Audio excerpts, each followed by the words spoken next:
Jovem é sequestrada em Madureira e bandido pede resgate. O caso mobilizou a polícia e, para o alívio da família, ela foi libertada. E veja também, homem que havia desaparecido do Hospital Souza Aguiar, no centro, é localizado com vida. A Mônica Chagas traz as informações ao vivo. Após 13 dias desaparecido, Greyson dos Santos foi encontrado pelos familiares próximo à Central do Brasil. Daqui a pouco a gente passa mais informações. E ainda casos de febre maculosa preocupam agentes de saúde. Esse ano, em todo o estado do Rio, 4 pessoas já morreram da doença transmitida por carrapato. Olá, bom dia. Hoje é segunda-feira, 4 de agosto. Eu sou Liane Borges e você está no SBT Rio Manhã. Um homem sequestra uma jovem na Zona Norte e pede 50 mil reais de resgate. A polícia entrou no caso e conseguiu prender o sequestrador. Rafael Paiva tem os detalhes. Em nenhum momento eu achei que eu ia sair com vida, do jeito que eu tô. Graças a Deus, bem. Era por volta das 9 da noite quando a jovem de 20 anos foi abordada na esquina da casa dela, no bairro de Madureira, Zona Norte do Rio. Mandou entrar no carro que era um sequestro. E falando que queria 50 mil. E eu falando que não tinha dinheiro. Aí ele falou, dá teu jeito, arruma. Não tô nem aí pra minha vida, muito menos pra tua, tu quer morrer? O padrasto da vítima foi quem recebeu a ligação do bandido. E a partir daí, começaram as negociações. Começou a fazer ameaça, exigir dinheiro. Primeiro ele exigiu uma quantia de 10 mil reais. Senão ele ia tacar fogo nela, ia levar ela pro morro, e iria estuprá-la e depois tacar fogo nela. Eu consegui uma redução aí do valor. Essa redução desse valor foi para 5 mil. E continuei conversando com ele, procurando manter a calma. E todo momento ele fazia ameaça, falava que se eu envolvesse a polícia, ele iria executar ela. Mesmo o criminoso ameaçando matar a jovem caso a polícia fosse acionada, ele foi até a delegacia do bairro e pediu ajuda. Eu acionei a Core, que imediatamente, prontamente veio em apoio com a equipe Falcão 3536. E com o apoio da Core, nós nos dirigimos até o local que o criminoso determinou que fosse entregue o dinheiro em troca da liberdade da vítima, que foi no cemitério de Ricardo de Albuquerque. A ação conjunta entre a 29DP e a Core foi rápida e terminou com sucesso. Foram apreendidos celulares, o dinheiro pago no sequestro, produtos de roubo e o estilete usado para ameaçar a vítima. Além dos pertences da vítima, o carro usado no sequestro também foi recuperado. De acordo com as investigações, o veículo foi roubado na semana passada. E o criminoso confessou na delegacia ter ameaçado o motorista, simulando ter uma granada nas mãos. Genildo Ferreira, de 36 anos, estava foragido da justiça e já tinha várias passagens pela polícia, como porte de arma de fogo, extorsão e também estupro. Caso alguma vítima o reconheça, pode vir à delegacia denunciar e ele vai responder por todos os crimes que ele cometeu. Tem que procurar a polícia, porque a gente tentar resolver as coisas sozinho, a gente não vai conseguir resolver nada. A orientação da polícia é justamente essa. A família nunca deve pagar o resgate. Vá lá conversando com o criminoso por telefone, tente despistá-lo, procure uma delegacia e a polícia vai tentar resolver. Porque se você pagar, muitas vezes não adianta de nada. Já houve casos em que os familiares disponibilizaram toda a quantia que tinham no banco, deram para os criminosos e a vítima acabou sendo morta. Por isso, em caso de refém, nunca faça o pagamento, jamais tome essa atitude, procure a polícia, que é a responsável pelo baixo índice hoje de sequestros aqui no Rio de Janeiro, né? No passado nós tínhamos várias quadrilhas que felizmente foram presas e esses aí que continuam tentando sequestrar é porque estão desesperados, já não conseguem mais traficar porque diminuiu a quantidade, né? Hoje em dia a gente sabe que com as UPPs, se não funcionam para muitos crimes, mas pelo menos o tráfico de drogas conseguiu em algumas regiões diminuir. E por isso alguns estão indo para tentar outro tipo de crime como sequestro, né? Sequestro relâmpago, isso que você sai, tenta numa quantia no banco, conseguir o que a vítima tem no banco, e aí são esses criminosos desesperados. Por isso a orientação é sempre procurar a ajuda da polícia. E policiais civis são investigados pela morte de um homem suspeito durante a operação no Itaiangá, na zona oeste da cidade. Você vai ver a imagem. Um vídeo divulgado pelo Jornal Extra mostra que os agentes dispararam contra o homem já rendido e de joelhos. Daqui a pouquinho eu trago essa imagem para você. E agora vamos com as câmeras da 7 Rio. Você que está saindo de casa nessa segunda-feira, quer saber como é que está o panorama no trânsito? A gente já tem o gasômetro na altura do Caju, 7 horas e 4 minutos, tudo parado, muito engarrafado mesmo para o motorista que segue sentido centro do Rio. Pode rodar linha vermelha na altura do quilômetro 3. A gente já percebe também uma certa retenção, mas normal para uma segunda-feira nesse horário. E voltando à Avenida Brasil, altura de Benfica, o trânsito bem intenso, sentido centro do Rio. Um militar da Força de Pacificação foi baleado durante uma ação no conjunto de favelas da Maré. Roda. O militar foi atingido por um tiro nas costas, abaixo do colete, e foi levado para o Hospital Central do Exército. Segundo o comando da Força de Pacificação, ele não corre risco de morrer. Integrantes da Força de Pacificação faziam uma operação na comunidade e flagraram um grupo de 15 pessoas fazendo algazarra e ameaçando os militares. 3 deles estavam com pistolas e começaram a atirar. 2 suspeitos foram detidos e 3 conseguiram fugir. Lembrando que foi prorrogado o prazo para que os militares permanecessem dentro do complexo da Maré. A polícia continua tendo muita dificuldade naquela região, tanto o Exército quanto a Polícia Militar, que faz o cerco nos arredores, o Exército lá dentro, né? Os militares ainda não estão conseguindo, a gente sabe que é uma região enorme do centro do Rio de Janeiro, tem ali linha vermelha, a Avenida Brasil próximo, eles continuam fazendo assaltos, mas também a gente tem que falar aqui que houve uma redução nos índices de crimes naquela região. E pela segunda vez um animal é roubado de dentro da Suípa, no Jacarezinho. Na última sexta-feira, uma égua toda machucada foi roubada do pátio da instituição. A presidente da entidade acredita que o animal tenha sido retirado do local por jovens que moram na área. Deixa eu ver. Quebraram a corrente, cadeado, e tinham outras éguas lá em tratamento, mas retiraram exatamente essa égua que está idosa, tomando medicamentos, não tem condições de puxar nenhum tipo de carroça. E certamente vai voltar para essa escravidão, né? O muro da Suípa em Benfica tem cerca de 3 metros de altura. Mesmo assim, não foi suficiente para impedir a invasão dos criminosos. Na entrada da Suípa, quando ela chegou há 15 dias atrás, os menores de idade começaram a dizer na frente da própria polícia que estava escoltando a égua que eles iam arrombar a Suípa para retirar o animal dali. O roubo da égua charmosa aconteceu na madrugada de sexta-feira passada. O vigia, que geralmente fica na parte da frente do galpão, não percebeu e nem ouviu a entrada dos bandidos. O animal foi retirado pelos fundos do prédio. Há cerca de 2 semanas, policiais militares passavam aqui pela Avenida dos Democráticos quando flagraram 2 homens em uma carroça maltratando o animal. Indignados, os PMs trouxeram a égua aqui para a frente da Delegacia de Bom Sucesso.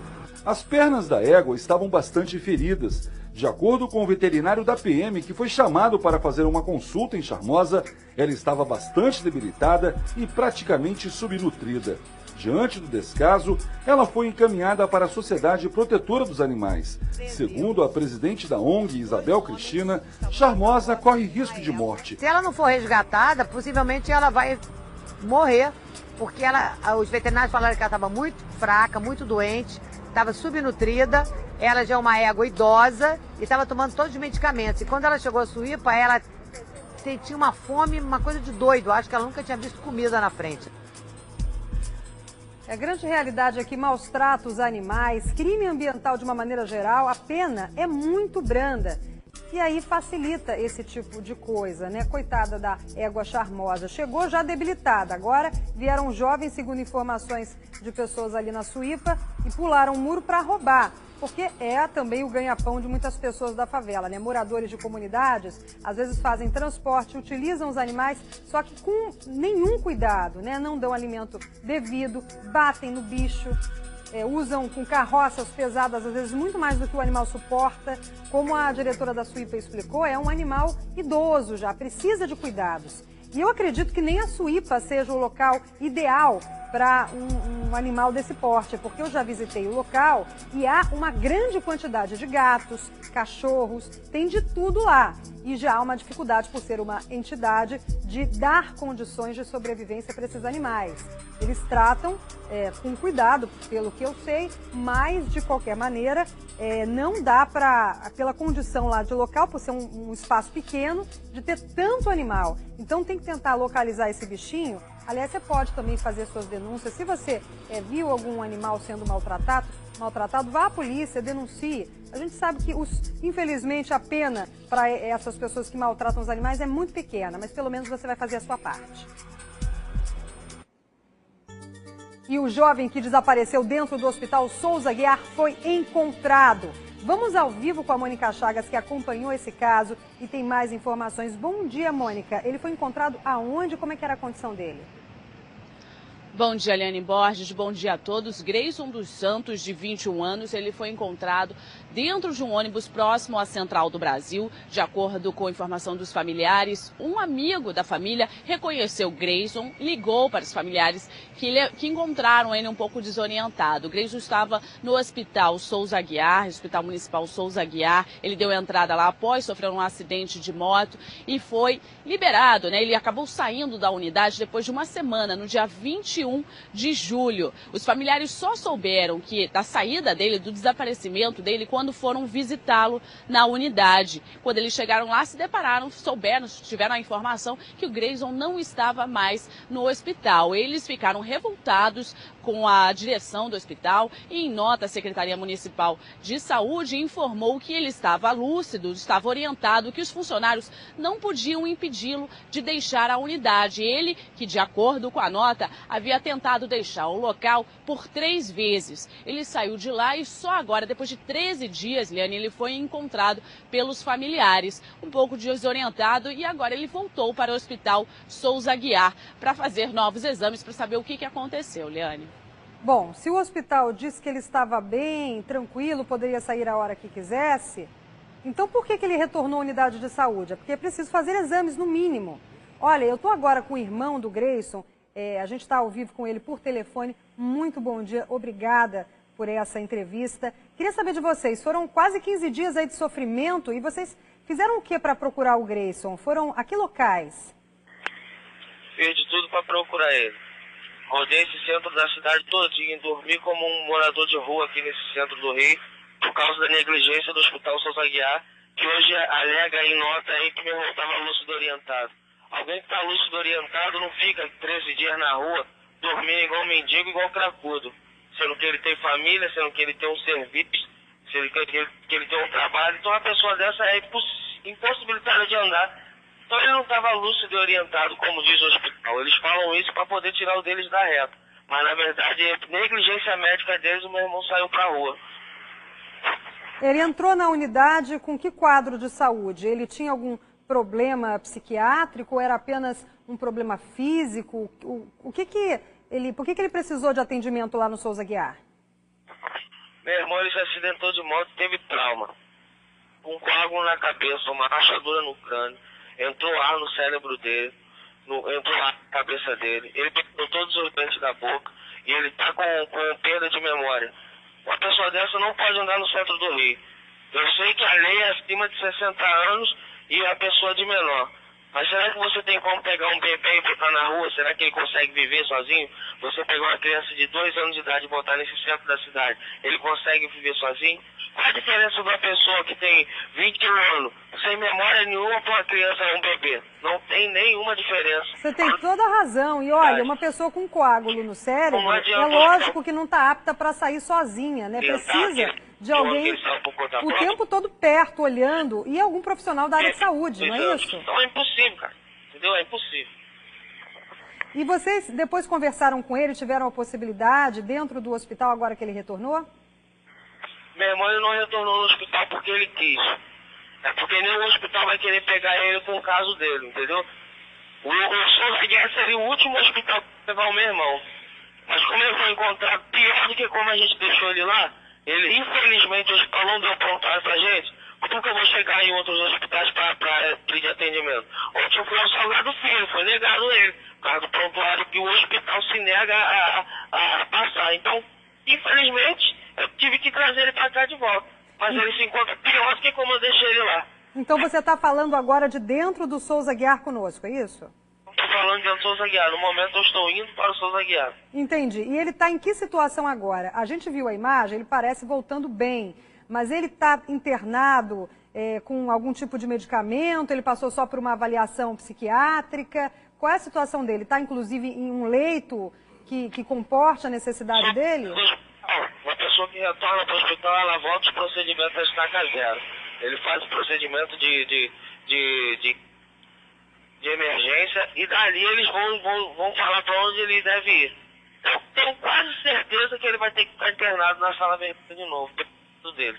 Há uma diferença grande, eu não sei se você concorda comigo, mas é o seguinte, numa emergência você tem que ter todo o aparato para cuidar da pessoa e mantê-la dentro da unidade de saúde. Não dá aqui para o hospital dizer que ele estava lúcido, orientado e que saiu por conta própria e ninguém viu, porque tem muita segurança ali, inclusive câmera, que é justamente para fazer esse tipo de fiscalização. Agora, o seu irmão, ao meu entender, claro que os médicos é que vão dar o diagnóstico, mas precisa de um tratamento a longo prazo.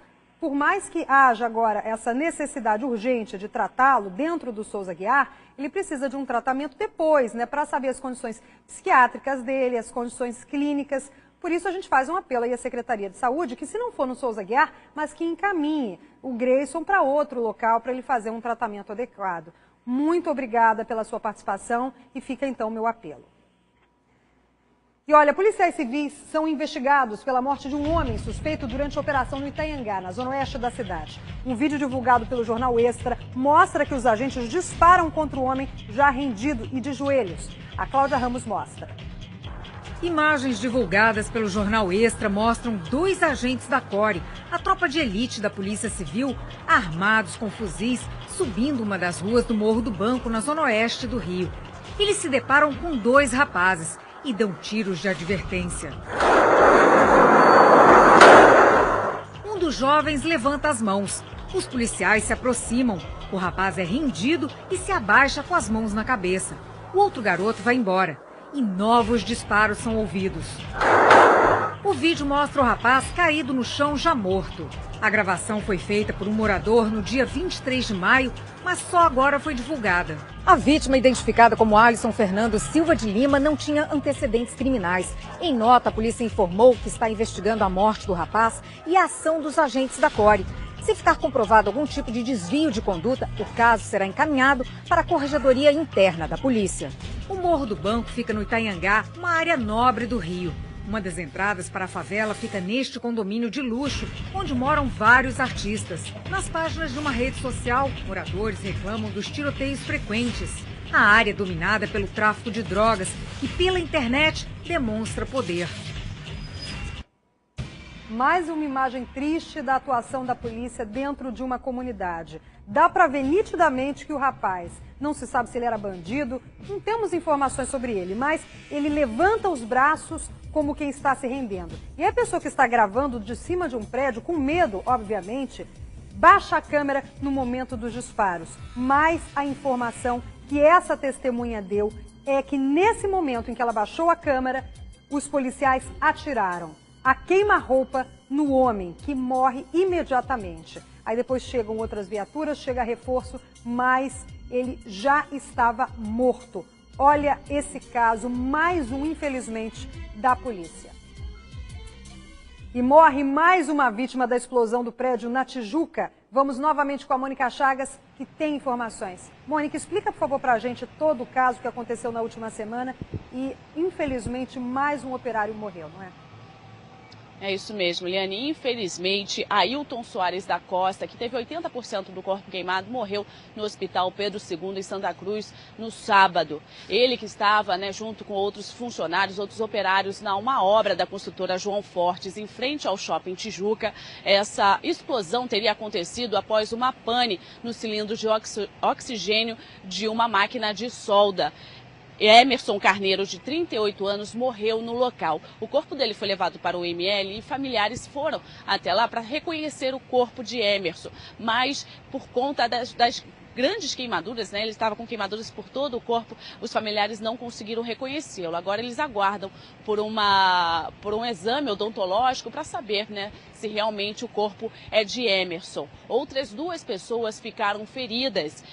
Fernando Linhares, de 43 anos, continua internado em estado grave no Hospital Souza Aguiar. Ele que teve 40% do corpo queimado. Um outro rapaz chamado Fabiano Veríssimo, ele também foi levado para o Hospital Souza Aguiar, mas recebeu alta na última sexta-feira mesmo, teve ferimentos nas mãos. Os funcionários, né, os responsáveis pela obra ali na Tijuca, foram levados para a delegacia da Tijuca, a 16ª DP, a 19ª DP, para prestar depoimento. Agora, o laudo da polícia e também do ML vão apontar as causas desse acidente, né? Um grave acidente, 4 pessoas, né, acidentadas, 2 delas acabaram morrendo, né? Uma na sexta-feira e a última agora no sábado, Liane.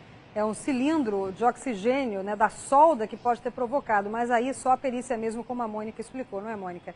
Agora, é impressionante, aquela imagem do homem, de um dos operários saindo em chamas, por isso mesmo, como a Mônica acabou de dizer, vai ser preciso verificar cada dentária para identificá-lo, porque nem a família, tal estado do corpo, pôde dizer se era realmente o parente, né? Nem os familiares reconheceram. O dentista vai lá no Instituto Médico Legal para saber agora se é o mesmo que deu entrada lá no Instituto Médico Legal, esse operário da obra. Agora, é importante frisar que acidentes acontecem, né? Fatalidades ocorrem, mas quando você não tem uma vistoria, obras estão por toda a parte, por toda a cidade do Rio de Janeiro, por todo o estado, aliás.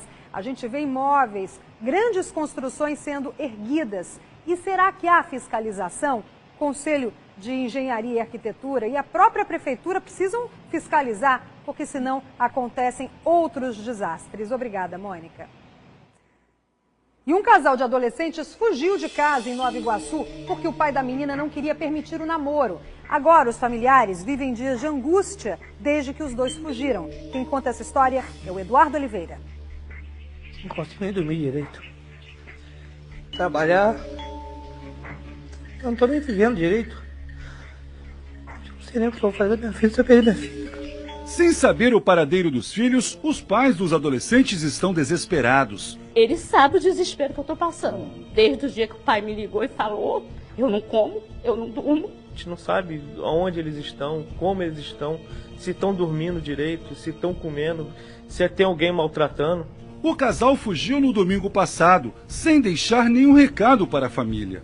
Aonde o senhor possa imaginar, nós já fomos amigo, colégio, colega, tudo. Ninguém tem notícia dela. Luan Tancredo, de 15 anos, e Letícia Ornelas, de 17, foram vistos pela última vez na rodoviária de Nova Iguaçu, na Baixada Fluminense. Depois disso, não foram mais vistos. A história de amor entre Luan e Letícia começou há pouco mais de um ano. Durante esse período, a família percebeu um relacionamento com muitas brigas e discussões por causa de ciúmes. E quando o pai de Letícia proibiu o namoro, os dois só encontraram uma solução para ficarem juntos: fugir de casa. Saíram praticamente com a roupa do corpo. Então, quer dizer, é desesperador. Os outros falam, calma, fugir. Você não saber notícia, você não escutar a voz, é muito desesperador. Eu falo, eu não desejo isso pra ninguém mesmo. 2 crianças com menos de R$200 no bolso, não vai viver. Vai viver aonde num frio desse à noite? O amor proibido agora virou caso de polícia, que por enquanto não tem pistas sobre o sumiço do casal. Volta pra casa, meu filho. Por favor, eu te peço. Volta pra casa. Eu queria que onde ela estivesse, com quem ela estivesse, que ela voltasse pra casa, que eles vão ficar juntos. Difícil, né, Alan? Quero minha filha. Todos nós já fomos jovens, alguns são, inclusive, que estão nos assistindo, e sabem como é a paixão nessa fase de idade. Aliás, amor tira qualquer um do prumo, né? Aquele amor doentio, não um amor sadio, um amor verdadeiro. Agora, as pessoas às vezes perdem as estribeiras por conta da outra, né? Agora eu quero deixar um apelo aqui, a família está desesperada, você está assistindo aí. Por favor, se você viu, conhece esses jovens, sabe onde eles estão, 2253-1177 é o telefone do Disque Denúncia. 2 acidentes na Avenida Brasil. Em um deles, 2 vans e 3 carros bateram e deixaram pelo menos 10 pessoas feridas. No outro, 2 pessoas morreram e 3 ficaram feridas em um capotamento em Santíssimo. A gente já tem essas imagens. E de acordo com informações do Corpo de Bombeiros, entre os feridos estavam 2 meninas menores de idade e um rapaz de aproximadamente 24 anos. Eles foram socorridos e levados para o Hospital Estadual Rocha Faria, em Campo Grande. Agentes da Polícia Civil foram ao local e fizeram a perícia. O carro ficou destruído, olha, capotou. E aí o Corpo de Bombeiros tem que fazer o seu trabalho rapidamente. Por sorte, eles foram ao local e chegaram em tempo de socorrer as vítimas. E quase 7 meses depois da tragédia da linha amarela no Rio de Janeiro, uma nova passarela foi colocada naquele local. A queda da estrutura em janeiro deixou 5 mortos e 4 feridos. Deixa eu ver. A passarela definitiva foi içada na madrugada de domingo, substituindo a estrutura provisória que estava na linha amarela desde o começo do ano. A iluminação e o acabamento serão feitos até o final do mês. Até lá, os pedestres serão transportados de graça por uma van até a passarela mais próxima. A antiga estrutura foi derrubada por uma carreta com a caçamba levantada no dia 28 de janeiro. O acidente deixou 5 mortos e 4 feridos. Parte das vítimas estavam em cima da passarela no momento da queda. Outras estavam em carros que foram esmagados. O motorista da carreta, Luiz Fernando da Costa, de 33 anos, ficou ferido no acidente, mas sem gravidade. Ele foi indiciado e responde em liberdade pelos crimes de lesão corporal e homicídio culposo, quando não há intenção de matar. E vamos falar sobre saúde? Tem um assunto que está preocupando muitas pessoas, sobretudo os agentes de saúde. Eu estou falando da febre maculosa. A doença já fez a 4ª vítima aqui no estado do Rio. Volto com a Mônica Chagas, que tem os detalhes. Mônica, é uma preocupação para todos nós, não é? É verdade, Eliane. 4 pessoas morreram no Noroeste Fluminense. Agora a Secretaria Estadual de Saúde investiga 71 casos suspeitos. Para falar sobre o assunto, a gente está com o Superintendente de Vigilância Epidemiológica e Ambiental da Secretaria Estadual de Saúde, Alexandre Chiep. Alexandre, uma preocupação para todas as pessoas, mas como essas pessoas podem saber se estão com febre maculosa? Bom, a febre maculosa é uma doença que é transmitida pelo carrapato estrela, que é um carrapato muito específico que vive em algumas localidades aqui do estado do Rio de Janeiro. Na região noroeste é comum o aparecimento desse carrapato nessa época do ano e, consequentemente, a transmissão de febre maculosa. Os sinais e sintomas iniciais são muito comuns a outras doenças infecto-contagiosas: febre, dor no corpo, manchas pelo corpo. Portanto, é importante que as pessoas e os serviços de saúde façam essa relação entre sinais e sintomas presentes e a localidade que essa pessoa esteve. Se teve contato com febre maculosa, o tratamento deve ser começado imediatamente, porque uma vez iniciado o tratamento, a chance de evolução para formas graves diminui bastante. Tem cura, então, a febre maculosa? Tem tratamento, tem cura, desde que diagnosticado precocemente, iniciado o tratamento bem precocemente, bem no início da doença. Alexandre, aqui na cidade... Desculpa. Não, Liana. Não, a minha pergunta era o seguinte. Primeiro, se é em locais rurais que se desenvolve mais frequentemente a febre maculosa, ou nas cidades também tem tido caso. E outra, os agentes de saúde, os médicos, estão aptos a compreender que essa é uma doença tão frequente, porque muitas vezes é erroneamente diagnosticado como dengue ou outras doenças. Esse é o grande problema da febre maculosa. Ela se confunde com outras doenças se os profissionais de saúde não estiverem preparados para poder fazer essa relação entre a localidade que essas pessoas frequentaram e esses sinais e sintomas que são inespecíficos, que são comuns a várias doenças, realmente não vai ser feito o diagnóstico. A febre maculosa é transmitida pelo carrapato estrela, uma bactéria que causa a doença, mas que precisa de um reservatório que tem a doença. Na maioria das vezes, esses reservatórios são os animais, como cavalos, bois ou as capivaras, que na região noroeste estão muito presentes ali na beira do rio Carangola. Então, essas localidades já estão com um fluxograma específico para abordagem de pessoas com sinais e sintomas. Qualquer pessoa com febre, dor no corpo, que more nessas localidades muito específicas, os profissionais de saúde já estão orientados a iniciar o tratamento com antibiótico. Ok, muito obrigada, Alexandre. Obrigada, Mônica. Fica então a dica, você que mora no noroeste do estado, tem contato com animais, se tiver algum desses sintomas, procure imediatamente um médico. E nós vamos para um rápido intervalo, já eu volto com mais notícias aqui do Rio. Liquidação. Tudo com desconto mais doce sem juros. Liquidação Dia dos Pais. Ricardo Eletro. LED 32, 30% de desconto. Zero de juros. Smartphone Moto E, TV Colors, 2 chips, TV digital, câmera, simplesmente nada de juros. Liquidação de portáteis. Kit furadeira Black & Decker ou aparador de pelos Philips ou Philco, 50% de desconto. Só R$ 99,90. Ricardo Eletro. É tão bom quando a gente percebe que a nossa cidade realmente está mudando. Quando a gente vê que a saúde vem sempre na frente. Dá uma felicidade sem tamanho ver seu filho com um futuro cada vez melhor.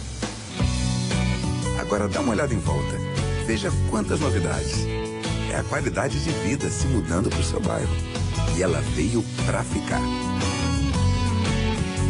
Mas você merece mais. Você também merece andar pela cidade por um preço justo. Porque uma cidade boa para viver é uma cidade boa todos os dias. É por isso que nesse 1 ano e meio, a cidade de Macaé passou a ser mais do que nunca a sua Macaé. Pode sorrir, é tudo seu. Prefeitura de Macaé. Mais mudanças, mais respeito por você.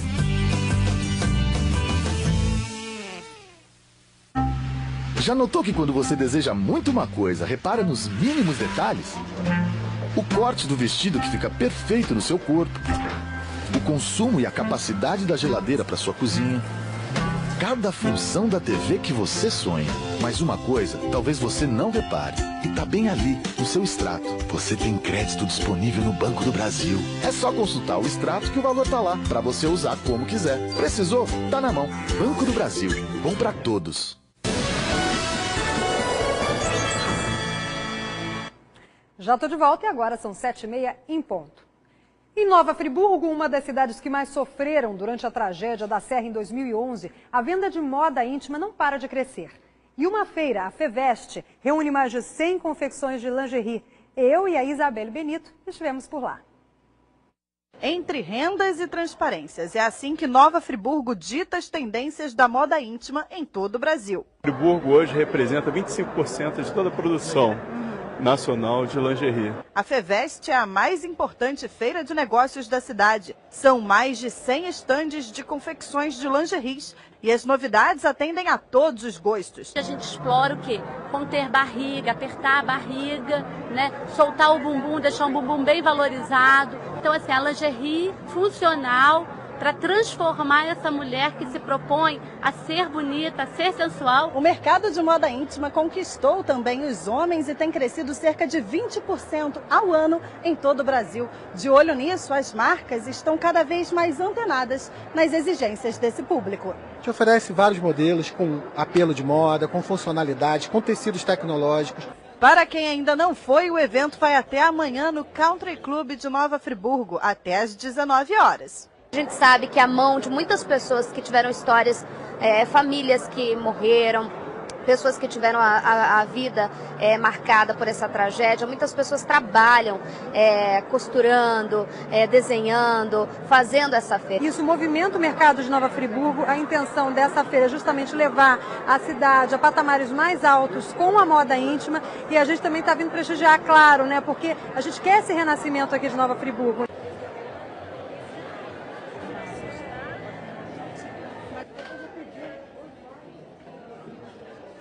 Eu fico por aqui, um ótimo dia para vocês. Tchau, tchau.